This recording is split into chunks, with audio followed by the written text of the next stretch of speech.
important because in the last 1.5 to 2 years, we've come to know of so many cooperative banks or cooperative societies which are functioning as banks and calling themselves as banks who have come into difficulties.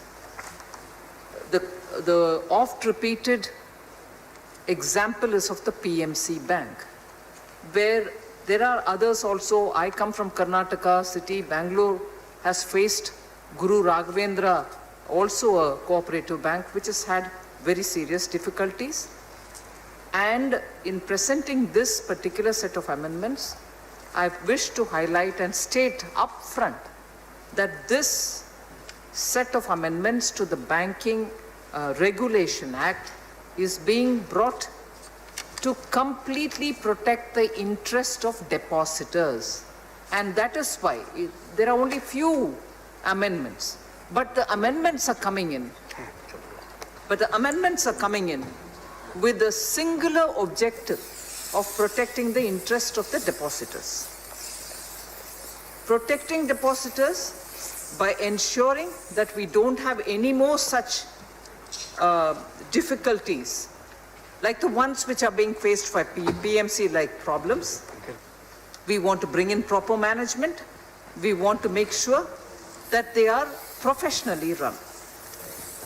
Sir, we also underline that we need, if at all, to restructure any such cooperative bank. We should be able to do that without bringing in a moratorium period.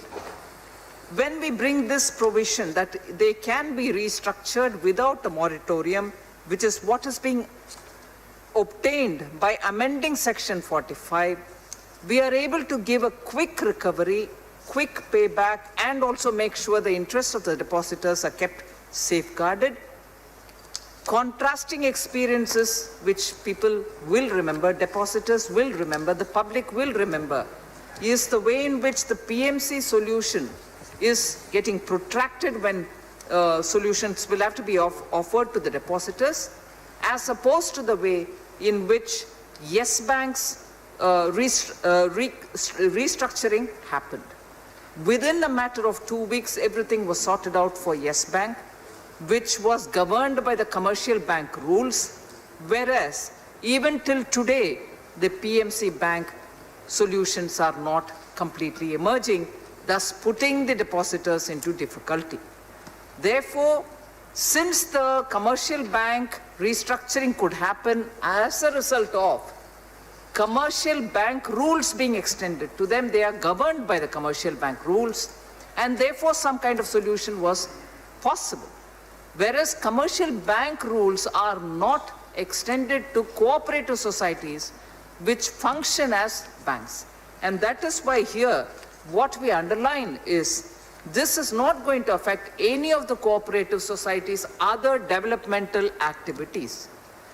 The amendments that we are bringing in here are purely to impact on and govern those activities of cooperative societies which do banking, which call themselves as banks, and do carry forward the functioning of a bank. So cooperative societies doing other activities are not going to be covered. Only those cooperative societies which use the word bank or function as banks will be governed by these amendments. I've explained already as to why we want to bring in these amendments, because protection of investors. In the last 2 years, I have myself met with several delegations of depositors who are in difficulty. The PMC, Guru Raghavendra are two classic cases.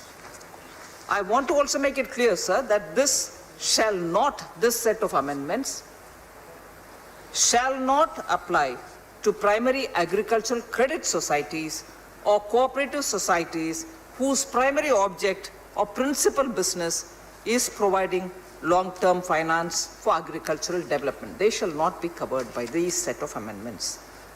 And state cooperative laws are not also being touched. And therefore, when people spoke about, will it change now the voting pattern? Because the cooperative societies do have this voting pattern of one vote, one member. Now, when we do these amendments, is that going to affect them? Not at all. All that are governed by the state cooperative laws, and therefore, since we have nothing to do through these amendments on the state cooperative laws, nothing of that will change.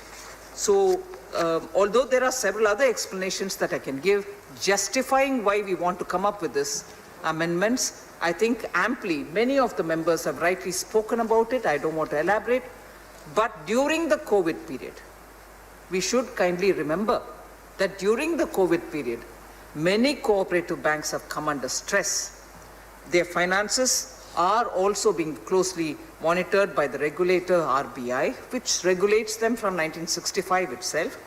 We want to be clear that many of the banks, cooperative banks, and their health in terms of maintaining a certain kind of banking norms, which they may or may not follow. I'll just very quickly give for the record's sake, give the numbers, sir. 277 urban cooperative banks are reporting loss. 105 urban cooperative banks are unable to meet the minimum regulatory capital requirement. 47 having negative net worth, and 328 urban cooperative banks are having more than 15% gross NPA ratio as of March 2019.